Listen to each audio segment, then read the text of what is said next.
नमस्कार दोस्तों, कैसे हैं आप सब। मैं हूं आपका दोस्त मनीष। दोस्तों, इस वीडियो में हम बात करेंगे मल्टी कैप फंड के बारे में। अगर आप म्यूचुअल फंड में इन्वेस्टमेंट करने जा रहे हो तो काफ़ी ज़्यादा कन्फ्यूजन होती है न्यू बिगनर को कि मैं कौन सा फंड में इन्वेस्ट करूं। इक्विटी वाले सेक्शन में भी काफ़ी सारे फंड हैं। लार्ज कैप म्यूचुअल फंड है, स्मॉल कैप है, मिड कैप है, मल्टी कैप है, और भी काफ़ी सारे तरीके के फंड हैं। तो काफ़ी कन्फ्यूजन होती है कि हम कौन सा फंड चुने, कौन सा फंड ना चुने, जिसके अंदर हमें सेफ्टी भी मिले, रिस्क भी कम हो और हमारे पैसे भी ज़्यादा बने।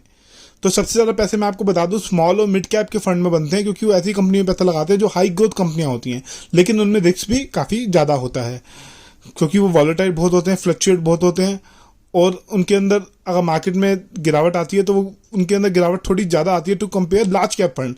लार्ज कैप फंड बढ़ते धीरे धीरे हैं और गिरते हैं तो गिरते भी धीरे धीरे हैं, लेकिन स्मॉल कैप फंड बढ़ते बहुत तेज है। मार्केट बढ़ी 10% तो वो बढ़ जाएंगे 15 से 20%, और अगर मार्केट गिरी 10-1% तो वो उनके अंदर 15 से 20% की गिरावट देखी जा सकती है।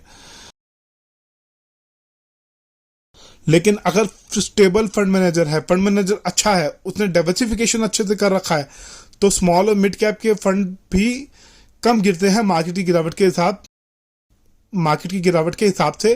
तो दोस्तों, मैंने काफ़ी सारे वीडियो अपलोड किए हैं म्यूचुअल फंड के ऊपर, तो अगर आप उनको चेक करना चाहते हैं तो चेक कीजिए, आपको काफ़ी अच्छी नॉलेज मिलेगी अगर आप न्यू बिगनर्स हैं तो चलिए आइए अब मैं आपको बताता हूँ मल्टी कैप फंड के अंदर। मल्टी कैप फंड वो होते हैं जिनके अंदर 25% पैसा लार्ज कैप फंड में इन्वेस्ट होता है, 25% पैसा मिड कैप फंड में इन्वेस्ट होता है, 25% पैसा एटलीस्ट स्मॉल कैप फंड में इन्वेस्ट होता है।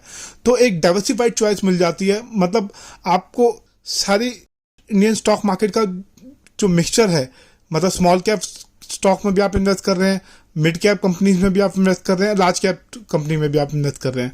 तो इसमें आपको अच्छी खासी चॉइस मिल जाती है, अच्छा खासा डाइवर्सिफाइड पोर्टफोलियो मिल जाता है आपको, कि आप इसमें हर तरीके की कंपनियों में इन्वेस्ट कर रहे हैं। और इसमें थोड़ा रिस्क ज़्यादा रहता है, क्योंकि 50% पैसा स्मॉल कैप और मिड कैप कंपनी में इन्वेस्ट हो रहा है। मैं थोड़ा सा और समझाता हूँ आपको। लार्ज कैप फंड वो होते हैं, जैसे मान लीजिए एक मोटा बड़ा नीम का या बरगद का पेड़ जिसकी जड़ें दूर दूर तक फैली हुई हैं, जो स्टैब्लिश है, जो कि बहुत ज़्यादा ग्रो हो चुका है, वो होता है लार्ज कैप। समझ लीजिए वो है लार्ज कैप कंपनी। और स्मॉल कैप कंपनी वो है जो एक छोटा पौधा, उसको अगर अच्छा एटमोसफियर मिले, अच्छा खाद वाद मिले तो वो बहुत तेज़ी से बढ़ता है, उसके अंदर ग्रोथ बहुत ज़्यादा होती है। तो स्मॉल और मिड कैप कंपनी में पैसे बहुत अच्छे बनते हैं तो कंपेयर लार्ज कैप फंड, लेकिन थोड़ा रिस्क भी ज़्यादा रहता है। तो अगर आप एग्रेसिव इन्वेस्टर हैं, अगर आप थोड़ा रिस्क ले सकते हैं, तो आप ऐसे कंपनीज में इन्वेस्ट कीजिए जिसके अंदर ग्रोथ ज़्यादा हो।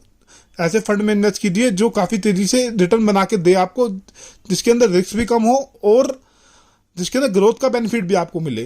तो इस तरीके की अगर आप इन्वेस्टमेंट करना चाहते हैं तो आप मल्टी कैप फंड को चुन सकते हैं। तो आपको large cap company, mid cap company और स्मॉल कैप कंपनी का अगर मिक्सचर चाहिए तो आप मल्टी कैप फंड में इन्वेस्ट कर सकते हो। इसमें कंपेरेटिवली लार्ज कैप फंड जो होते हैं, लार्ज कैप म्यूचुअल फंड जो होते हैं, उससे ज़्यादा रिटर्न देखने को मिला है पास के अंदर, और आगे भी देखने को मिल सकता है। तो आइए मैं आपको बताता हूँ वो कौन कौन से अच्छे अच्छे फंड हैं जिन्होंने काफ़ी अच्छा पैसा बना के दिया है पास में, और जिनको क्रिसिल की काफ़ी अच्छी रेटिंग भी मिली हुई है। सबसे पहले है Nippon India multi cap fund direct plan. इसने पिछले 3 साल के अंदर 40% का रिटर्न दिया है और 1 साल के अंदर 30% का रिटर्न बना के दिया है। उसके बाद है ICICI potential mid cap fund. इसने 3 सालों में 30% और 1 साल के अंदर 23% का रिटर्न दिया है, 23% का रिटर्न दिया है। उसके बाद quant fund active fund direct plan, इसको किसी के 3 स्टार मिले हुए हैं। इसने पिछले 3 साल के अंदर 32% और 1 साल के अंदर 23% का रिटर्न निकाल के दिया है। तो ये कुछ अच्छे फंड थे जो मुझे अच्छे लगते हैं पर्सनली। इनमें से कुछ फंड में मेरा भी इन्वेस्टमेंट है, तो आप SIP मोड के थ्रू इनमें इन्वेस्टमेंट का डिसीजन ले सकते हैं अपने फाइनेंशियल प्लानर और फाइनेंशियल एडवाइजर से डिस्कस करने के बाद। तो ये 3 फंड मैंने निकाले हैं ढूंढ के, जिनके फंड मैनेजर का ट्रैक रिकॉर्ड पास में भी काफ़ी अच्छा रहा है और आगे भी मुझे लगता है कि अच्छा करके दे सकते हैं अगर मार्केट अच्छा परफॉर्म करती है, और जिन स्टॉक्स में इन्होंने इन्वेस्ट कर रखा है उनके रिजल्ट अच्छे आते हैं और वो कंपनी ग्रो करती हैं, तो ये फंड बहुत अच्छा परफॉर्म करके दे सकता है। और मैंने इनके पोर्टफोलियो को एनालाइज किया है इन फंड के, इन्होंने काफ़ी अच्छे से डाइवर्सिफिकेशन करके रखा है, काफ़ी अच्छे से अच्छे अच्छे स्टॉक में इन्वेस्टमेंट करके रखा है।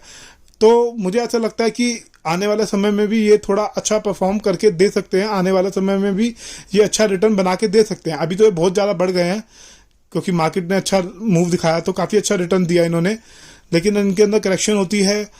तो मैं लमसम के थ्रू थोड़ा इन्वेस्टमेंट इसमें करूंगा। बाकी SIP मोड के थ्रू तो आप इन्वेस्ट कर सकते हैं। अगर आपका टाइम होराइजन 5 साल है, अगर आप 5 साल के लिए इन्वेस्ट कर रहे हैं या 3 साल के लिए इन्वेस्ट कर रहे हैं, तो मुझे ऐसा लगता है कि ये फंड अच्छा करके दे सकता है। बाकी ये कोई रिकमेंडेशन नहीं है, ये सिर्फ वीडियो एजुकेशन पर्पस के लिए ही था। आप अपनी रिसर्च कर लीजिएगा इनमें इन्वेस्टमेंट करने से पहले।